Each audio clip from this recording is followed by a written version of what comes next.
Madame Fall, je viens de changer d'entreprise. J'étais dans une entreprise française pendant 10 ans et maintenant je me retrouve dans un environnement anglo-saxon, dans une banque américaine. Je n'arrive pas à naviguer entre les cultures et à m'adapter à cette culture anglo-saxonne du business. Qu'est-ce que je dois faire? J'ai reçu ce message d'une de mes clientes que j'ai coachée pendant plusieurs années et qui récemment vient de changer d'entreprise.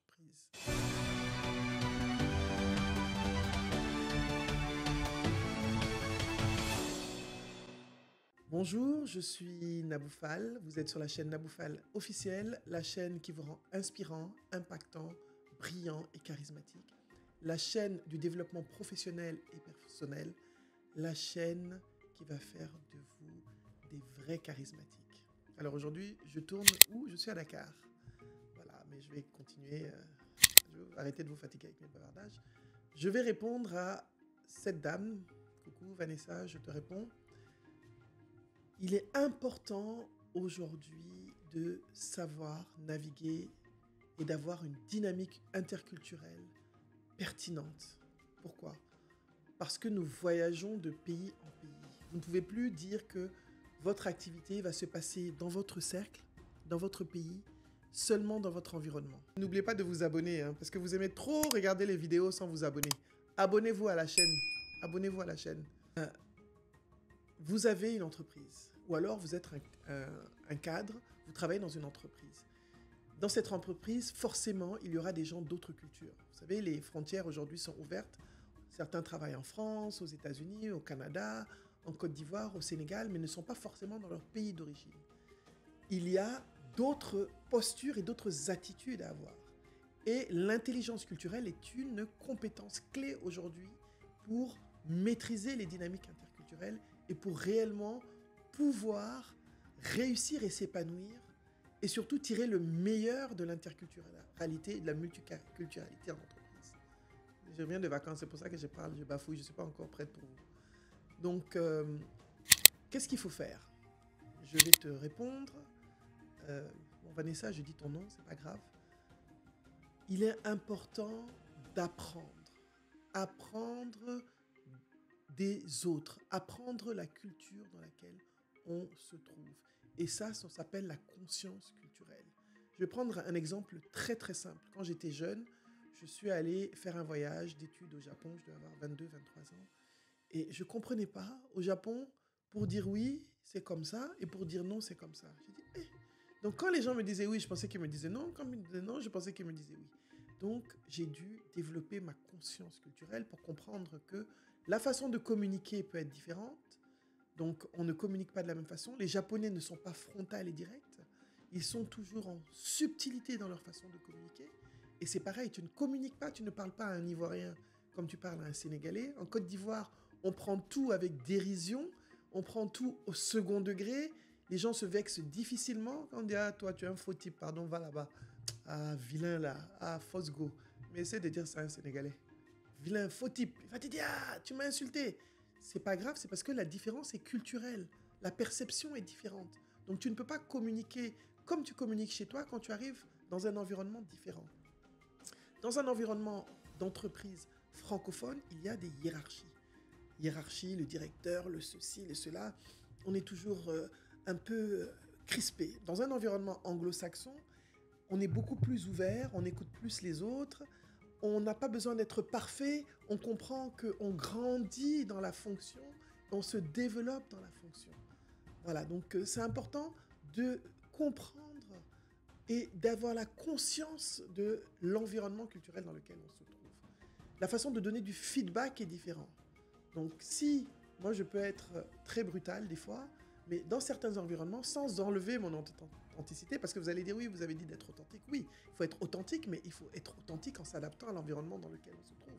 C'est important, on doit respecter les cultures des autres. C'est pour ça qu'on dit, quand tu arrives dans un pays et tout le monde fait comme ça, mais tu fais aussi comme ça, parce que ça veut dire que c'est comme ça qu'on fait là-bas et que bonjour, c'est comme ça.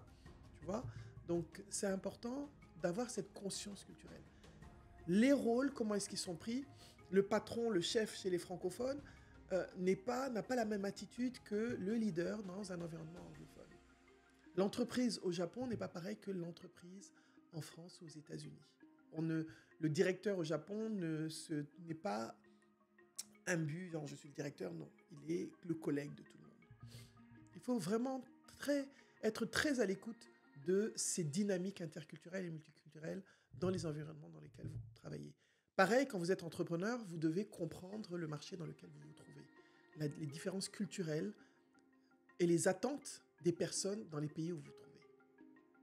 Si vous vendez, par exemple, quand vous allez chez McDonald's, bon, je reviens là, j'étais en Inde, vous allez chez McDonald's en Inde, je suis allé chez McDonald's au Japon, je suis allé chez McDonald's en Chine, les menus sont complètement différents. Pourtant, c'est le même McDonald's, mais les goûts, les saveurs ne sont pas perçus de la même façon dû à la culture.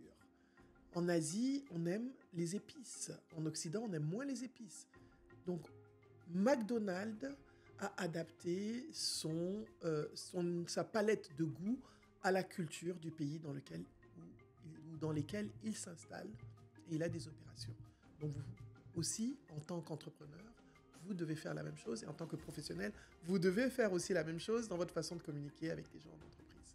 Voilà, par exemple, j'ai vu une vidéo sur Twitter, une dame qui se plaint parce qu'elle dit qu'elle ne va plus jamais venir au Sénégal parce que les gens ne font pas l'effort de parler français. Mais dis donc, tu viens dans le pays des gens et on doit parler français? Ici, on parle Wolof. Donc, tu essaies de faire un effort pour parler Wolof. Ou alors, tu demandes. C'est pas méchant. Donc, on ne peut pas aller dans le pays de quelqu'un et vouloir que la personne s'adapte à vous quand vous êtes dans son pays. Les gens me disent, ouais, les Sénégalais aiment trop parler Wolof. Ben, c'est la langue nationale. Tu vas pas en France et tu dis pas, les Français aiment trop parler français. Ah, voilà. Ou les Congolais aiment trop parler Lingala. Moi, j'ai vécu au Congo, je parle Lingala. Ou alors, quand tu vas au Mali, ah, les gens aiment trop parler Bambara. Quand les gens parlent, c'est pas méchant, c'est parce que ils sont dans leur pays, ils parlent leur langue. Donc, au lieu de se braquer, de se critiquer ou de se fâcher, demandez tout simplement, ah, j'aimerais bien comprendre qu'est-ce que vous avez dit. Parce que c'est naturellement qu'on parle sa langue maternelle. Donc, un pays ne va pas s'adapter à vous, sauf si vous amenez beaucoup d'argent. Là, on peut faire un effort. Des milliards de dollars. Ah oui, hein, le jet, ça parle, le wari, l'argent, le khalis, le flouze. Quand c'est ça, là, on s'adapte. Donc, la conscience culturelle, c'est ce que vous devez développer, que tu dois développer en premier. Deuxième chose, l'intelligence culturelle. Et c'est quoi l'intelligence culturelle? Apprendre. Apprendre. J'en ai parlé dans la conscience culturelle.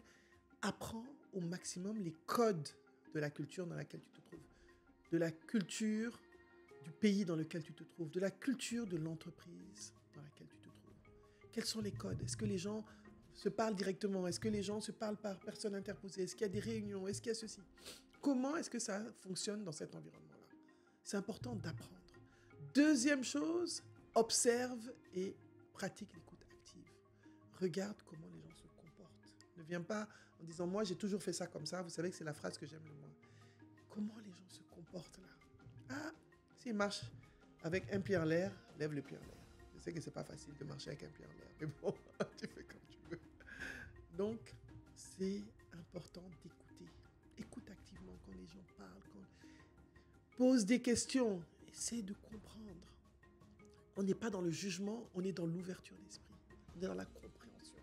On est dans la posture de perspective. Dans cette perspective, dans cet environnement, le directeur est cool, il est en jean. Toi, tu viens d'un environnement, le directeur est en costume cravate. C'est autre chose.